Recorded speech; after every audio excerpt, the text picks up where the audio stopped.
अस्सलाम वालेकुम। और इस वीडियो में हम कम्प्लीमेंट सिस्टम के बारे में पढ़ेंगे कि कम्प्लीमेंट सिस्टम क्या है और प्रोडक्टिव प्रोटीन्स का क्या रोल है कम्प्लीमेंट सिस्टम में। अब कम्प्लीमेंट सिस्टम को हम कम्प्लीमेंट सिस्टम भी इस वजह से कहते हैं कि इसमें वो प्लाज्मा प्रोटीन्स जो हैं वो डिफरेंट इन्वॉल्व होती हैं। इन प्रोटीन्स का काम ये होता है कि जब ये एक्टिवेट हो जाती हैं तो ये दूसरी प्रोटीन्स को भी रिक्रूट करती हैं और एक्टिवेट करती हैं और सेट ऑफ रिएक्शन जो है एक होता है।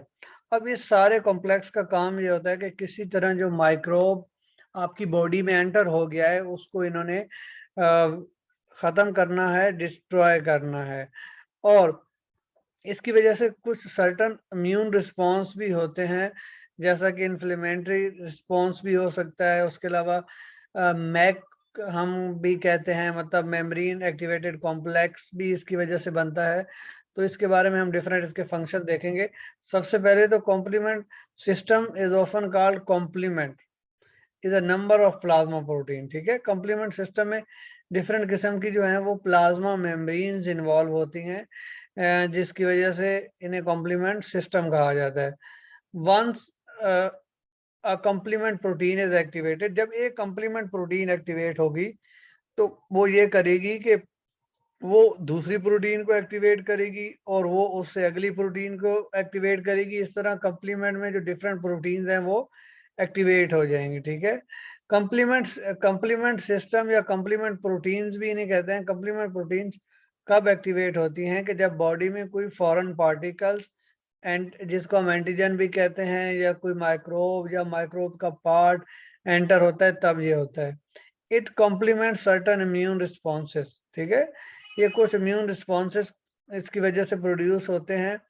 अब इनमें एक इन्फ्लेमेटरी रिस्पॉन्स है जिसको हम उर्फ आम में कहते हैं कि जिस जगह पे रेडनेस या सूजन सी बन जाती है, और वो भी कम्प्लीमेंट प्रोटीन की वजह से होती है क्योंकि वहाँ पे फैगोसाइट्स को अट्रैक्ट किया जाएगा। फैगोसाइट्स आपको पता है कि फैगोसाइटोसिस करते हैं या माइक्रोब्स वगैरह को इनगल्फ का काम करते हैं। उसके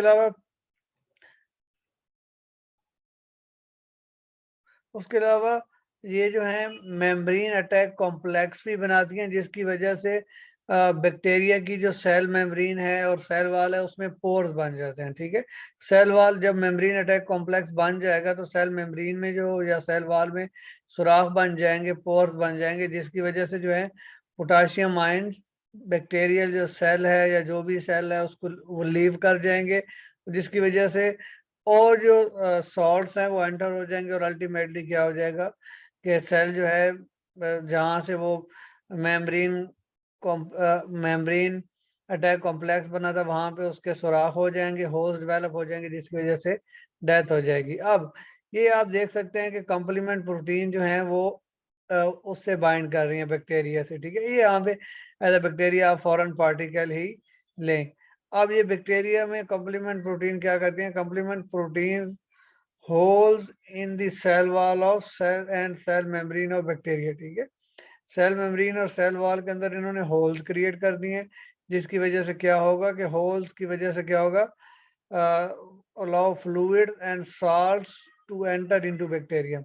अब जिस एनवायरनमेंट में आपको पता है या तो ब्लड में हो सकता है या टिश्यूज में कहीं भी बैक्टीरिया होगा तो वहां पे ये पकड़ा जाएगा और इसके ना इसकी सेल वॉल और सेल मेम्ब्रेन में सुराख हो गए। अब उन सुराखों से सॉल्ट वगैरह पोटाशियम आयन निकल गए, कोई जो है वो ब्लड से या टिश्यू से सॉल्ट इसके अंदर एंटर हो जाएंगे और बैक्टीरियम जो है इतना फैलेगा कि अल्टीमेटली वो बस्ट कर जाएगा, जिसकी वजह से ये सिस्टम जो है बैक्टीरिया बस्ट कर जाएगा और बैक्टीरिया जो है अल्टीमेटली डिस्ट्रॉय हो जाएगा। इन कम्प्लीमेंट प्रोटीन्स का यही मेजर रोल है।